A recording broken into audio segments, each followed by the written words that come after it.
Brad Keithley, Managing Director of Alaskans for Sustainable Budgets. Welcome to the weekly Top 3, the top 3 things on our mind here at Alaskans for Sustainable Budgets for the week of January 12th, 2025. The weekly Top 3 is a regular segment on The Michael Dukes Show. The show broadcasts on both Facebook Live and YouTube Live, as well as via streaming audio from the show's website, weekdays from 6 to 8 a.m. I join Michael weekly in the first hour of Tuesday's show from 6:10 to 7 a.m. for a discussion between the two of us about our 3 issues.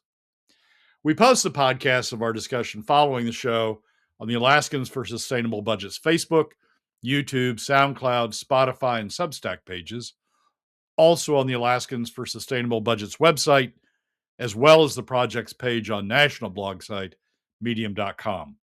You can find past episodes of the weekly Top 3 also at the same locations. Keep in mind that in addition to these podcasts, during the week, you can also follow and participate in the discussion with us of these and other issues affecting Alaska's fiscal and economic condition by following us on the Alaskans for Sustainable Budgets Facebook page and through our posts on Twitter. This week, we use the segment to discuss our top 5 fiscal priorities for this coming legislative session. In the first part of the segment, we discuss our first and second priorities, opposing the consolidation of the current 2-account permanent fund system into a single account, and reforming oil taxes. In the second part, we discuss our third and fourth priorities, both of which are designed to reduce the current disproportionate burden imposed by state fiscal policy on middle and lower income Alaska families and the overall Alaska economy. Restructuring and constitutionalizing the PFD, and coupled with a spending cap, adopting a broad-based tax.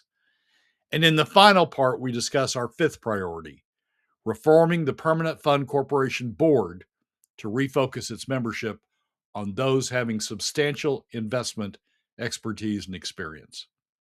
Now, let's join Michael. Brad, you and I were talking about this here over the week, and of course, there's a lot of stuff going on. But I have been telling everybody that I can talk to that they should be, listening to the Tuesday shows, talking to you, asking you, for advice, everybody from gubernatorial candidates down to legislators.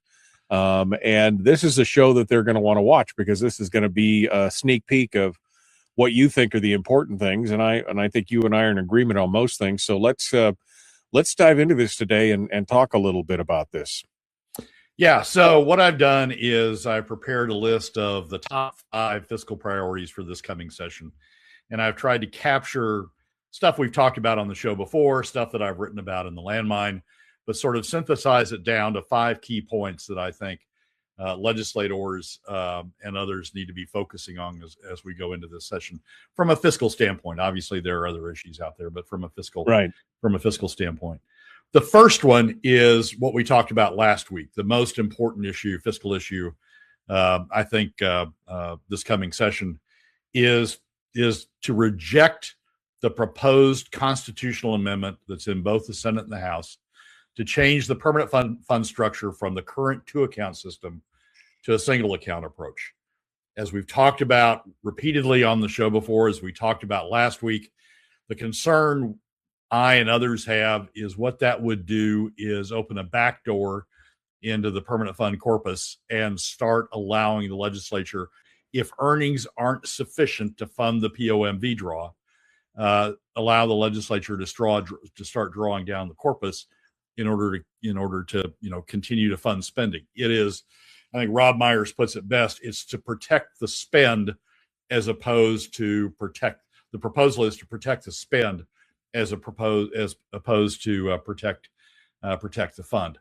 And it's not just me. I mean, Joe Pascovan, former Senator Joe Pascovan from Fairbanks, probably a person as far away from me as you possibly can get politically, wrote an op-ed in the ADN this week that raises the same issues. I will say there's been one development on this that's worth noting and worth watching. Bruce Tangeman, who's been one of the biggest critics of the issue that we've raised. Tangeman wrote a op-ed in the Alaska Landmine that was published last Friday. and it proposed a change to what he suggests is a compromise to the legislation that's currently before the legislature. And the compromise would be to set the draw at the lower of 5%, which is what the proposed constitutional amendment says now, at the lower of 5% or actual earnings averaged over some period of time. And the proposal is to meet the objection that I and others have raised about the fact that this would start draining additional amounts from the permanent fund corpus over and above earnings. You got to keep in mind that the permanent fund corporation's objective is to hit 5% on an annual basis, but they only hit that about 50% of the time. The actual earnings are lower than 5% about 50% of the time. So what the proposal that Tangeman put in the landmine would be is if the actual earnings averaged over a period of time is 4%, then the draw would be 4%. If it's 3%, the draw would be 3% averaged over time.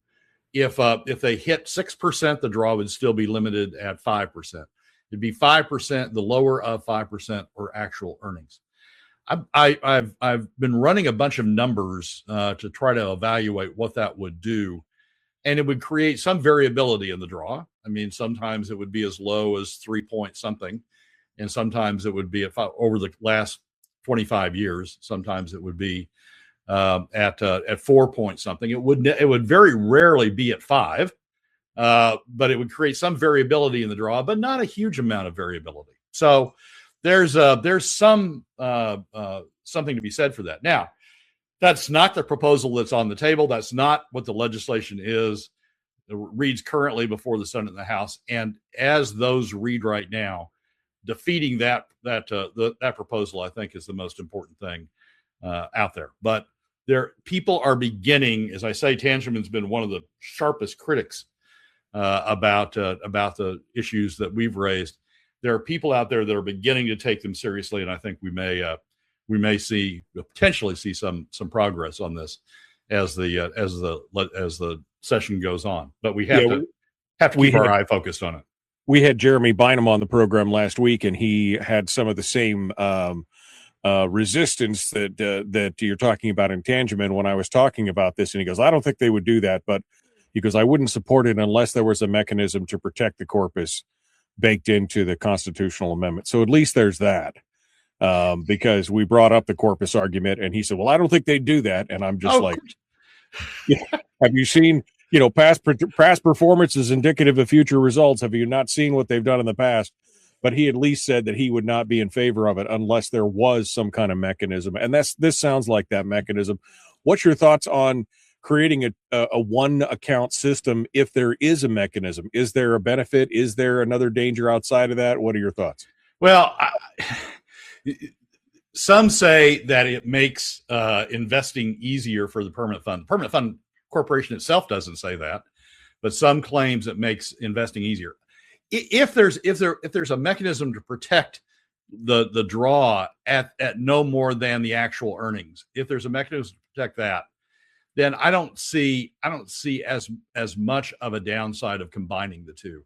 But there's got to be that mechanism in there, or else combining the two opens the back door. Okay.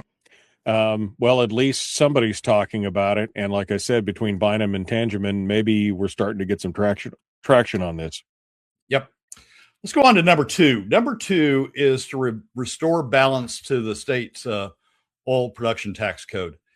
The landmine article I wrote last week that's in Friday's column, the one that's current for this week, focused on the history of the oil tax code and the percent. The way to determine what the oil tax code's doing is to look at the percent of gross wellhead revenues that the oil tax code is taking. Some states just cut to the chase and say, look, the oil tax code, the production tax is 7% or 6% or 5% or 8% or some percent of gross production tax because of gross production revenues. because we want to incentivize certain things. Back in 2013, we want to incentivize investment in certain areas. Back in 2013, we went away from that. Alaska went away from that and built in all of these bells and whistles designed to incentivize certain behaviors by the producers, financially incentivize certain behaviors by the producers. But the goal of any oil production tax code at the end of the day should be to take a relatively steady stream of revenues for the state from the gross wellhead revenues being realized by the producer.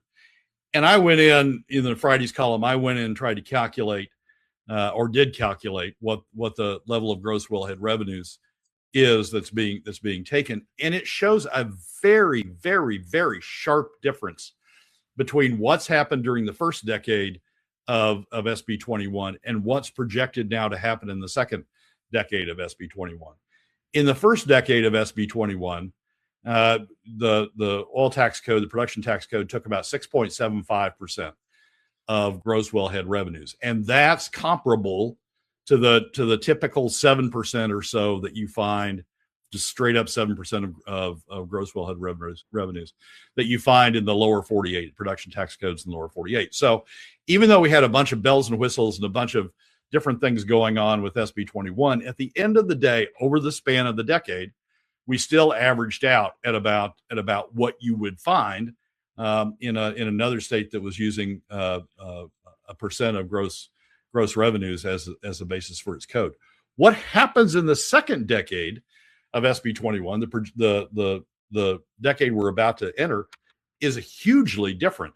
Rather than the 6.75% average over the previous decade, we're about to enter a decade where the average is going to be 2% averaged over the decade, and less than 2% averaged over the last 5 years of the decade. And what's happening is all the bells and whistles that got put in SB 21 are sort of piling on top of each other, layering on top of each other in a way that's continuing to drive that revenue to the state from the production tax down and down and down and down and down. And the cumulative impact is to drive those production tax revenues way down. We can't, I mean, obviously that's creating a huge deficit, contributing to a huge deficit in the state's funding. It's about $500 million, $400 and $500 million. The difference between the 2% and the 6.75% is about $500 million. The amount that we've talked about all along as being how far below the constitutional mandate of maximum benefit the oil tax code is producing. And so I think, we're staring at huge deficits out into the future. And one of the key ways of restoring balance, of restoring that budget, of overcoming those deficits, is to get the share of gross wellhead revenues that the state's deriving through the production tax code back up.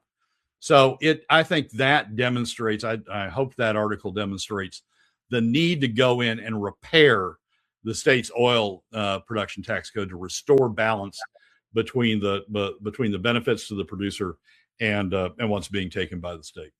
This whole thing with the oil production and the oil tax, this plays back into a lot, and it goes back to what we were talking about with some of these new fields, right, Brad? Where, I mean, we're going to be taking a lower return, higher production, lower returns, and I mean, if we get 20% of state revenues from oil in the future, this is going to be, we're going to be lucky, right? If we get 20% of revenues in the future, because of this increase in production and drop in actual revenue. Yeah, we got situations like at Pica where the state gets zero production tax for the first 7 years from the new Pica field. I mean, everybody's, oh, it's the savior, Pica's the savior. We get zero production tax for the first 7 years. And that's the effect of layering all of these various provisions. At some point, I think I've heard Will Stapp say this. Well, we've got a fail safe. There's a 4% minimum tax, minimum gross receipts tax or gross revenues tax built into SB 21, and that's sort of the floor. And what we're really talking about is stuff that goes on above is stuff that's driving it down to the floor. No, we don't have a 4%. I mean, that was one of the headlines that was in SB 21 at the time it was adopted. Oh, we've got this fail safe of 4%. But there are provisions in SB 21 that allow they relate to the gross value reduction provision, the GVR provision, that allow certain credits and certain expenditures or certain gross reductions in gross revenue to go below the cap. And so it's driving, for example, the Pica field, it's driving that to zero for the first 7 years. When people say, "Oh, new production, new development is going to save us," all we need to do is to have that new production come online, and we'll be back up and running. Not true, because of the provisions of SB 21, the way they're layering on top of each other in the second decade, the way they've sort of folded in on each other in the second decade, it's driving production taxes way down to the point where in some fields, some of these new fields, it's zero. So yeah, it's got to be fixed, and it's got to be fixed soon, because we're never going to get every year that we allow Pica to go without paying taxes, we're not going to get it back. It's not like we're deferring it to the future. These are absolute credits that wipe out tax liability year by year by year. So the longer you let those provisions run, the more years of production you have that you're never going to tax, and you're never going to receive tax from. So it's something that this legislature, I'm sure nobody wants to hear this at the legislature, but this legislature needs to address, or else we're going to have a year of production from Pica and a year of production from setting up a year of production from Willow, where we're not going to receive any revenues from it. Charlie asked, why can't we get a basic extraction tax on each barrel instead of this complex, it's like a abacus thing. I mean, you got to figure out 63 different provisions to figure out what the formula is. That's what some people said they put into SB 21 at the time it was adopted, the 4% minimum tax. But the problem is there are exceptions. We also build in exceptions to that minimum tax that drives the tax down. So yeah, we could go back and, as part of the fix, reset that 4% and make sure that nothing penetrates the 4%. So you have 4% as a basic minimum. It lives up to the billing it had at the time SB 21 was passed. But that's not what we've got right now. We've got a system where you can penetrate that minimum with certain provisions of SB 21. And as I say, that's what's happening at Pica for the first 7 years of production. Brad Keithley is with us for the weekly top three. This week, the three is made up of 5 points that Brad is going to be focusing on during the legislative session. If any legislators or candidates want some talking points, here's a great opportunity. We just got through the first two, which was reject the proposed constitutional amendment to combine the permanent fund. The second one is to restore the balance with the state's oil production tax, because we're behind the power curve on that for sure. Let's move on to number 3, which is a restructuring and constitutionalizing the PFD with a POMV draw. Brad? So, I mean, we've got to get the PFD resolved. And the best way to resolve the PFD is with POMV 50, a 50% sharing of the POMV draw, percent of market value draw that the legislature makes each year from the permanent fund, sharing that 50% each to the PFD and to government. You know what? We get into all these debates about, it's free money. It's free money that's going to the PFD, and there's no reason not to cut there's no reason to have that free money, and we ought to cut the free money and use it for other things. All of the permanent fund, all of the POMV draw is free money. It goes 2 directions. Part of it goes to the PFD, which mostly benefits middle and lower income Alaska families. And the other 50% of the free money goes to covering a share of government spending in lieu of taxes, which mostly benefits upper income families, non-residents, and oil companies. By protecting against, shielding against taxes that they would otherwise have to pay for government spending. They're beneficiaries of the free money. The upper income families, non-residents, and the oil companies are as much beneficiaries of free money as the PFD recipients.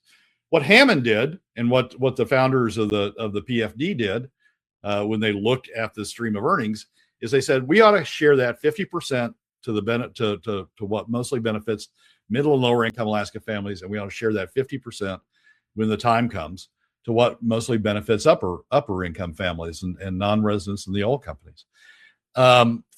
What we've done by using PFD cuts is we've tilted that balance. We've tilted that balance by taking the free money, it's all free money, by taking the free money and putting more and more and more of it over on the second side of covering a share of government spending in lieu of taxes to the benefit of upper income families, non-residents, and the oil companies. And so we've gotten into this imbalance where more than 80% of it in most years now, 80% of it is going to the benefit of upper income families, going to the benefit of those who benefit from shielding from taxes, and only 20% going to middle and lower income Alaska families.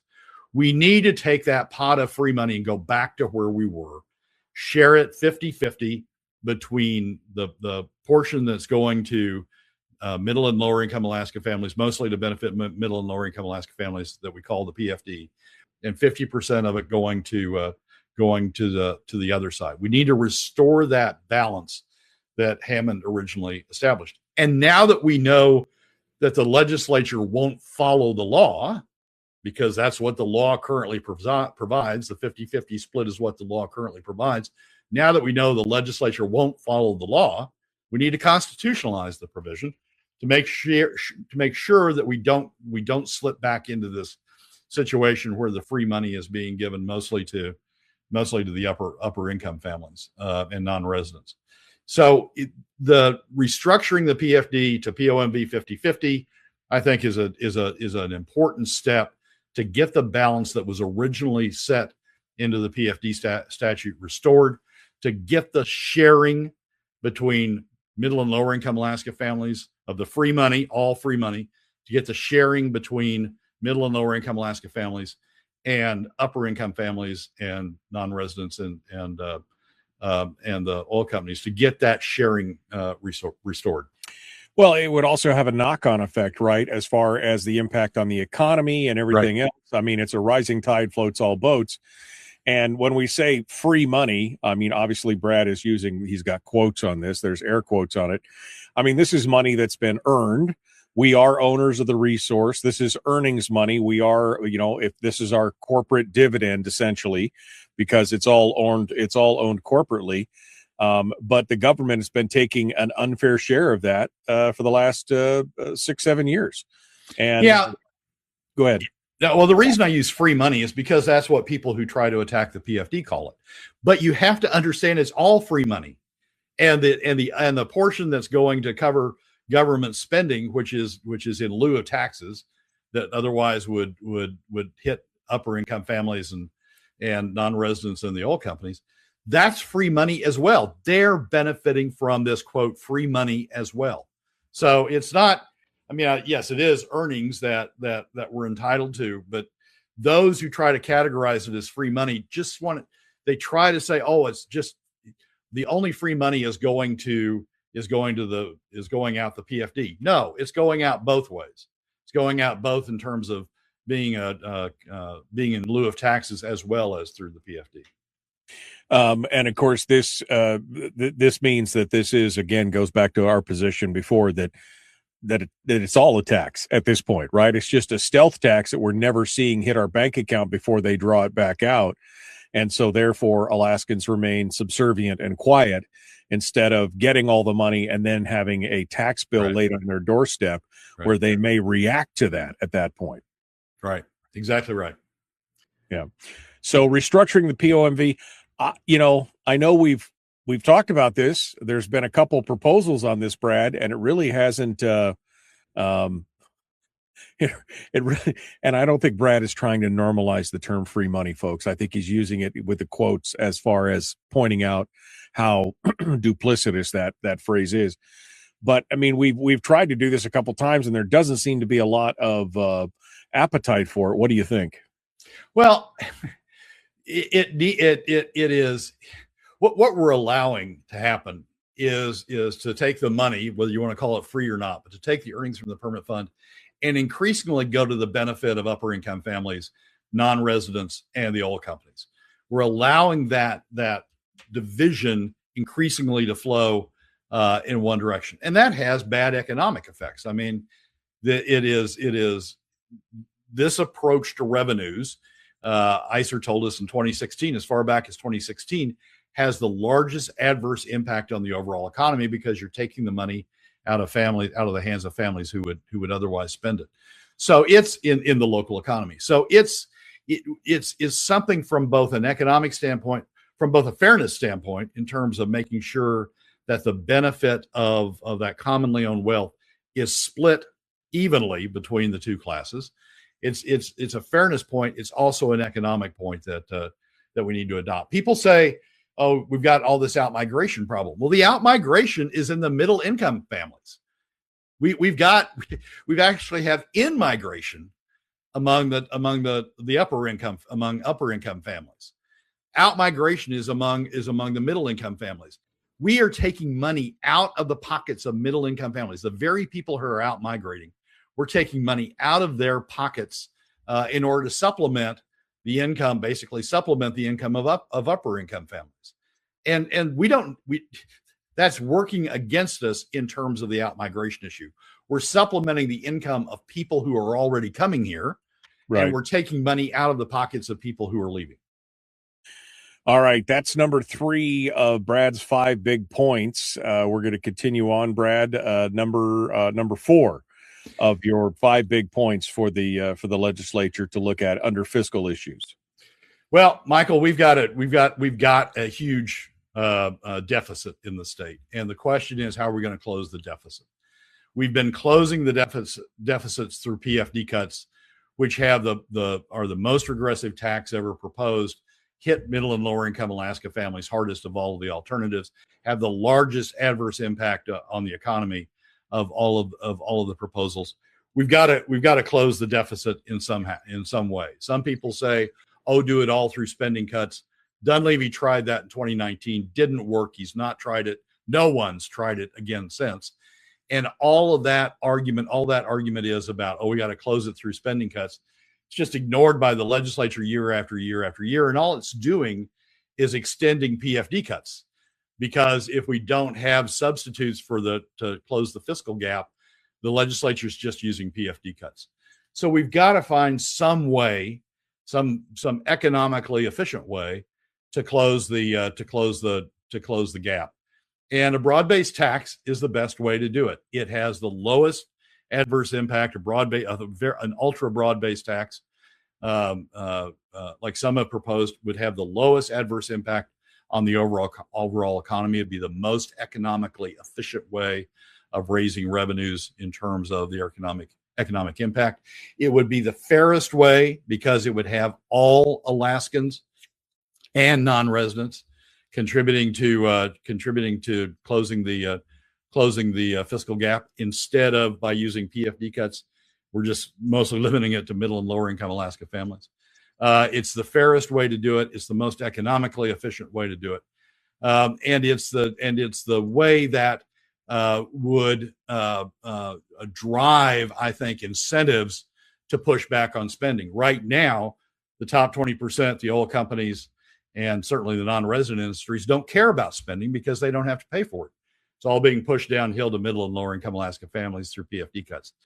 Having a broad-based tax that they would have to contribute to as well would create an economic incentive for them to push back on spending also. But we can't just do a broad-based tax alone. I mean, we've seen that with the tool of a broad-based tax, legislatures will continue to increase those. So it needs to be coupled with an effective spending cap. We have a spending cap in the state right now. We have a constitutional spending cap in the state right now, but it doesn't work because it's just sort of, right. It was set on premises, sort of like oil taxes, right? It was set on premises that are no longer valid. So we need to go in and we need to adopt an effective spending cap as part of adopting a broad-based tax as a way of dealing with the fiscal gaps that we've got. This is where you and I have always diverged. because of the fact, the factor of the broad-based tax or any kind of new taxation. My stance has always been, of course, Parkinson's principles rule, which is government spending expands to consume all the available money. So if we put new broad-based tax in, they would just spend that as well. But if there is some kind of constitutional or effective enforceable spending cap, that would in fact force them then to move those monies to somewhere else. If they got the money from a tax, then they couldn't take it from the PFD because they would basically be bumping up against the spending cap, right? Yep, exactly right. Exactly right. And if you constitutionalize, I mean, all of these sort of go together. If you constitutionalize the PFD, you take PFD cuts off the table in terms of being a revenue source. So once you do that, once you take PFD cuts off the table as a revenue source, you've got to find another way, a more efficient way, economically efficient way, a more fair way to raise the revenue, and that's what a broad-based tax would be. And I'm not talking about an income tax. I mean, some people say, "Oh my gosh, he's talking about income tax." I'm not. I mean, what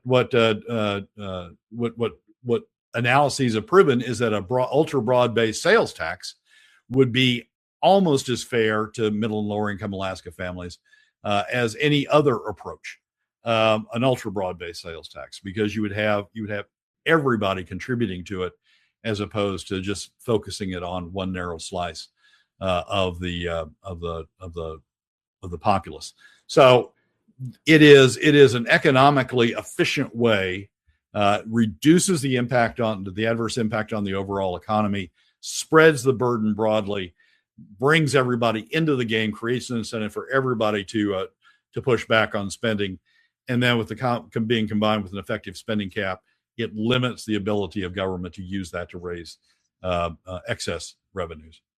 One of the interesting things that I've seen so far about the 4 points that you've made so far is that they hit on both sides of the political aisle, to where it's kind of a mixed bag. This is targeted at both, conservatives and business as usual Republicans and the Democratic minority, where number one, with the constitutional amendment to change a permanent fund, that's a mixed bag of both Democrats and Republicans who are in favor and opposed to it.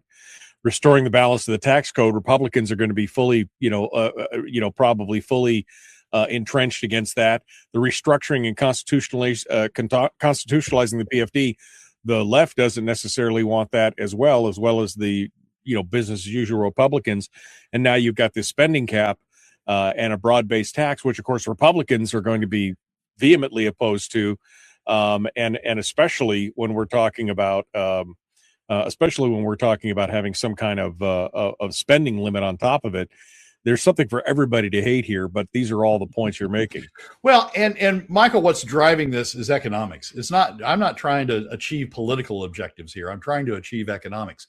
PFD cuts have the largest adverse impact on the overall economy. They target the middle income and lower income Alaska families. They target the very Alaskans that are leaving the state.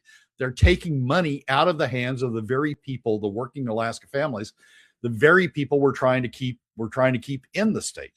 And so it's economically driven. All of this is economically driven to try to maximize the Alaska economy, as opposed to having these revenue approaches and these various tax approaches that drive the economy down. Broad basing a tax levelizes the tax across a broad base. Everybody pays a little bit. Everybody has an incentive to push back on excess spending. It levelizes it across the economy. No one segment, to use Governor Dunleavy's words at one point, no one segment pays more than it should. So it's the most economically efficient way to solve the problems that we've gotten ourselves into. Brick makes a valid point. He says, doesn't work because legislators don't follow the law. Also, they have a difficult time keeping the people's best interest at the top of their plan. They just have to spend. And that's the thing. That's the impetus for these folks, is just, it seems, to continually spend. You can give us your thoughts on this, Brad. I have to go run and get my sweater real quick while you talk about this. It's a little chillier than you thought, huh? Well, I just, I thought how it is. Sometimes I was very optimistic about how warm I would be. All right. So anyway, you can answer Rick's question here while I go grab that real quick. Well, legislators do have an impetus to spend, because that's what gets them reelected. People go down to Juneau and they lobby for spending, and legislators want to be responsive to their constituents who are lobbying for that additional spending. So yeah, that's something they do, and so that's why we need to do two things. One is to create an incentive on people to push back on legislators themselves and on their donors in the upper income brackets and the oil companies and the non-resident industries, to push back on spending by taxing them also, by including them in the revenue base. We need to create economic incentives for that pushback, and then we also need to put in an effective spending cap, because that ultimately limits the degree to which they can be responsive to those special interests that come down and lobby for more money. It's both an economic incentive approach of limiting of creating pushback on additional spending, as well as a structural approach of creating a cap on that additional spending. Corey asked the question that I think a lot of people are asking as they hear more and more about sales taxes and various forms of taxes, et cetera. She says, if a sales tax is incorporated, would applying it to non-essential items only be enough, or would this impact us? What would the exemptions be in your book as you look at this? The problem with exemptions is that they take away revenue, right? So if you're trying to raise $100 million and you have a sales tax of a broad sales tax, and everybody may need to pay 1% or a fraction of 1%, I'm sure, whatever the math is. But if you limit it and you say, 20% of that tax base is exempt in some fashion or excluded in some fashion, then you need to raise the tax on the remaining 80% to get the same amount of revenue. So the broader the tax, the broader the applicability of the tax, the lower the rates for everyone. And those who otherwise argue that they need exemptions get lower rates because the tax is broader. Once you start bringing in exemptions, it's like an income tax. Once you start bringing in exemptions, and once you start trying to build tax structures that incentivize certain things, or like the production tax, once you start trying to incentivize and favoring certain groups, you start screwing up the tax in a way that ultimately, in the case of the production tax, we don't get the revenue that we thought we were going to get, because we've created all these exemptions and exclusions that sort of pile on top of one another. Same thing with the sales tax. The more exemptions and exclusions you put in there, the lower the revenue you get, and the more screwed up the tax gets. Rick says, do you think that the day will come where they campaign on "we have to cut spending"? I don't think I'd hold my breath on that, but yes, because if the top 20% non-residents and the oil companies have to pay for a portion of that additional spending, keep in mind they haven't done that. So if they have to do that, then yes, I think there will be pushback by those, and that's the donor class. There will be pushback by those people on increased spending, and they will say, yes, we need to cut spending because you need to cut our taxes. Unlike the federal government, we have to have a balanced budget. So we can't, shove all this out to future generations through bonds by running huge deficits and selling bonds. We have to pay for it. So if you make everybody, all Alaskans, have a broad base and make all Alaskans pay for it, yes, I think there is a situation in which you start having pushback about pushing back on spending. Randy says, please don't slap a sales tax or income tax on hardworking Alaskans just so you can hand out their money to new arrivals and non-working people. Yeah, but what about the out-of-state working people? There's a lot of money that is left on the table on that. You got about 30 seconds here, Brad. Randy will never accept that the biggest burden of PFD cuts is falling on middle-income Alaska families. 60% of Alaska families, they are working. We're taking money out of the pockets of working Alaska families. And through PFD cuts, we're taking more out of their pockets than we would through a broad-based tax. So Randy's trying to protect a class, is trying to punish a class, middle-income families, who are working, trying to punish them just because there's a fringe out there that may not be working. All right, Brad Keithley, Alaskans for Sustainable Budgets, our guest.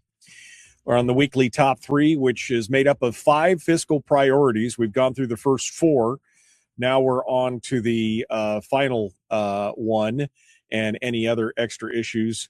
Number 5 of your big fiscal issues, Brad, has to do with the Permanent Fund Corporation Board. We've talked a lot on the show, Michael, about the permanent fund not keeping up with the S&P 500 and other passive measures, not earning what it could, that we're not using the earnings base, the earnings potential of the permanent fund to its maximum. And that's having a boomerang effect in terms of creating additional fiscal gap. It is part of the way to close the fiscal gap is by increasing oil taxes, reforming oil taxes to make sure we're getting the maximum benefit, the required maximum benefit for the people out of the development of the state's resource. That's part of closing the fiscal gap. Reforming the Permanent Fund Corporation Board, getting the maximum out of the permanent fund, getting the maximum return out of the permanent fund, which is then drawn through the POMV, then comes into state income through the POMV, 50% to go to state government. That is part of closing the fiscal gap as well. The problem with the permanent fund, the problem with the deficient returns of the permanent fund, I think, is that we have a Permanent Fund Corporation Board who's non-experienced, has no experience, no substantial experience or background or understanding of the investment world, don't know the questions to ask, don't know the points to make in terms of directing the Permanent Fund Corporation staff on how to invest the dollars. And so we've sort of fallen into this safety first approach of the Permanent Fund Corporation of, we'll get earnings, but we're not going to expose ourselves to any risk. I mean, we just sort of want a risk-free return along the way. And those are deficient returns. We could be doing well if we had a more aggressive investment strategy. And I think the beginning and end of that is with the Permanent Fund Corporation Board. If you have people who are experienced in the investment world, if you have people who understand the investment world, understand the questions to ask, and the Permanent Fund Board is who makes the allocations between various investment categories. If we have people knowledgeable making those decisions about the allocations between various investment categories, they would also be the ones to decide whether or not we go to a more passive investment, reduce the $1 billion in expenses we're currently running on an annual basis in the Permanent Fund Corporation to pay for all these advisors that are necessary to the management approach, to the active management approach that the Permanent Fund Corporation is currently taking. If we had a board that was more experienced, more understanding, more knowledgeable about the investment world, I think a lot of those issues would be resolved. I don't want to see the legislature, some people have said, well, we're just going to mandate that the permanent fund invest in the S&P 500. We're going to mandate that the permanent fund invest in this or invest in that. I think that's the wrong approach, because the investment world changes, and you don't want to have some sort of static mandate that the Permanent Fund Corporation needs to be doing this or that, depending upon as the investment world changes. So I think that the solution to getting better permanent fund returns is to have a permanent fund board that, like in other states, and we've talked about this on previous programs, like in other states, is required to have Permanent Fund Corporation board members that are required to have a substantial experience, investment experience and understanding before being appointed to the Permanent Fund Corporation. What we've fallen into with the Permanent Fund Corporation board is sort of friends and neighbors. I mean, we've got a Permanent Fund Corporation board that are friendly to the administration, have served in prior roles in the administration, non-investment roles, but have served in prior roles in the administration, are favorable to the administration, and are sort of sold as they understand Alaska. That's not what we need on the Permanent Fund Corporation board. Maybe on the AIDC board or the ADA board, or the AGDC board. Maybe that's, we need people who understand Alaska on those boards. But on the Permanent Fund Corporation board, you want people with green eye shades who understand investments and who understand how to maximize investments. They may not understand much about Alaska, but if they understand investments and understand how to maximize investment returns, they're going to produce the type of returns that then allow us to have a better balanced budget. So going forward, I think reform of the Permanent Fund Corporation Board is the key to beginning to get the returns from the permanent fund more in line with what's available out there in the market. All right, just under 3 minutes here, Brad. So you've laid out your five big ideas here, your fiscal points. Give me a scorecard here. The top 5 fiscal priorities. What do you think the chances are that people are actually going to listen? Are legislators going to look at this list and buy into it? Gubernatorial candidates? What do you think? I think legislators and gubernatorial candidates are truly concerned about the Alaska economy and are truly concerned about achieving a balance in the Alaska economy and achieving a balance between what government takes and what the private sector takes. I think in doing that on a fair basis, a balanced basis across all. I think legislators who are concerned about that will see these and start to focus on them and start to work on them.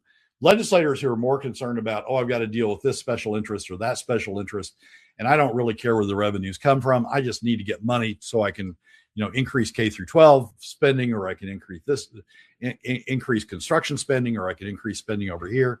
I really don't care about the revenue side, and I really don't care about the economic effect that the revenue side is having. I think legislators who take that attitude won't spend much time worrying about these.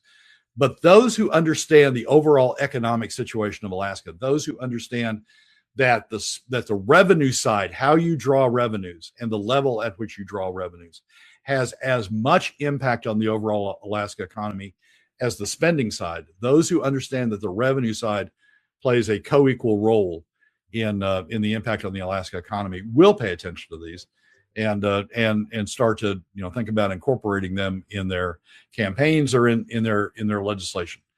I think we're going to see a big part of that around the first issue, the proposed constitutional amendment to change the permanent fund. Are we going to see people who understand the permanent fund structure? Are we going to see are people going to understand that they're robbing Peter to pay Paul? They're robbing Peter out of robbing the future generations by combining the two accounts without regard to earnings levels. I think we're going to see whether people understand that in that issue, and then that will play into additional issues as well. I think Frank makes a good point here. He says it's odd how many other boards have member qualification language in the statute, but the Permanent Fund Board does not. It has some qualifying language. They have to be, experienced in business or something like that. But that's not enough. I mean, Ralph Samuels is experienced in business. He's experienced in government. He understands Alaska probably better than 90% of the people out there. But Ralph Samuels has never been in the investment world. And Ralph Samuels doesn't understand, and Jason Bruni don't understand the investment community, the investment alternatives, dealing with a passive investment fund as opposed to an active investment fund. So the type of language that we currently have in the Permanent Fund Corporation Board statute doesn't match up to what you see in other states about focusing on the investment world. So with these five points, these 5 fiscal points that you have here, again, what are the possibilities that are gubernatorial candidates going to be talking about these top 5 things, do you think? Or I know some legislators have expressed an interest in kind of understanding some of this stuff, but I mean, what do you think? Are we going to get down into the weeds like this, or are we going to be stuck in the press op? It's for the children. I mean, all the other things. I mean, what do you think is going to happen here? Give me some predictions. It depends on, as I said, it depends on whether the gubernatorial candidates or the legislative candidates really are concerned about the overall Alaska economy, or whether they see their opportunity to be elected in focusing on a narrow group, like the K through 12 industry, and just promising, whatever it takes, we'll get revenues for wherever we need to spend in this category. And it's going to be telling. I mean, do we have candidates that have a broad view, understand the economics of Alaska, or do we have candidates who are just going to appeal to narrow segments? I'm concerned that one of the fallouts of ranked choice voting is that we've got candidates focused on narrow categories. Shelley Hughes should be a candidate who talks about all five of these things. All five of these were touched on to one extent or another in the Legislative Fiscal Policy Working Groups, the 2021 the Legislative Fiscal Policy Working Groups proposal for a comprehensive fiscal plan. Shelley was a key member of that working group, and I would think would be good to run on that as a platform. She's not. She's focusing instead on a fairly narrow segment. If you listen to Shelley's discussion of economic issues, if you listen to Shelley's discussion of revenue issues, spending issues, she's focusing on a fairly narrow segment. And I think that's the result of ranked choice voting. I think people say, oh, I need 15%. I need 15% to get to the final four, and then I'll figure out what I'm going to do from that. But I need to get there first, and I need that 15% to vote for me to get me into the final four. And I think what that's doing, what ranked choice voting is doing, is focusing people on these narrow segments.